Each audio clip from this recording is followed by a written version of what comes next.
دوستو اس وقت کی بڑی خبر، آل انڈیا مسلم پرسنل لا بورڈ نے 3 اکتوبر بروز جمعے کو اعلان کیے گئے بھارت بند کو ملتوی کیا ہے، پوسٹ پون کیا ہے۔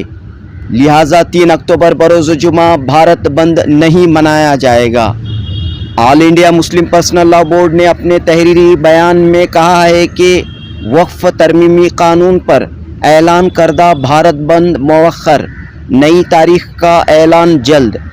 اطلاعات کے مطابق ملک کی بعض ریاستوں میں انہی تاریخوں میں برادران وطن کے مذہبی تہوار منعقد ہو رہے ہیں۔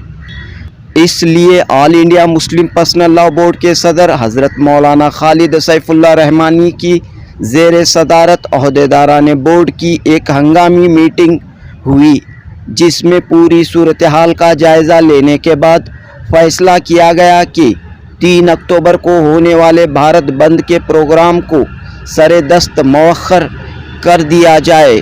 لہٰذا 3 اکتوبر کے بھارت بند کے پروگرام کو مؤخر کیا جاتا ہے۔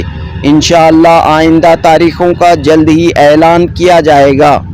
البتہ وقف ترمیمی قانون 2025 کے خلاف بورڈ کی احتجاجی تحریک حسب معمول جاری رہے گی اور تمام پروگرام طے شدہ تاریخوں کے مطابق ہی ہوں گے۔ آل انڈیا مسلم پرسنل لا بورڈ کے جنرل سیکریٹری مولانا محمد فضل الرحیم مجددی اور تحفظ اوقاف مہم کے ترجمان و قومی کنوینر ڈاکٹر سید قاسم رسول الیاس کے دستخط کے ساتھ آل انڈیا مسلم پرسنل لا بورڈ کا یہ تحریری بیان جاری ہوا ہے۔ لہٰذا 3 اکتوبر بروز جمعہ ہونے والا بھارت بند ملتوی کر دیا گیا ہے۔ جنوبی ہند نیوز رپورٹ۔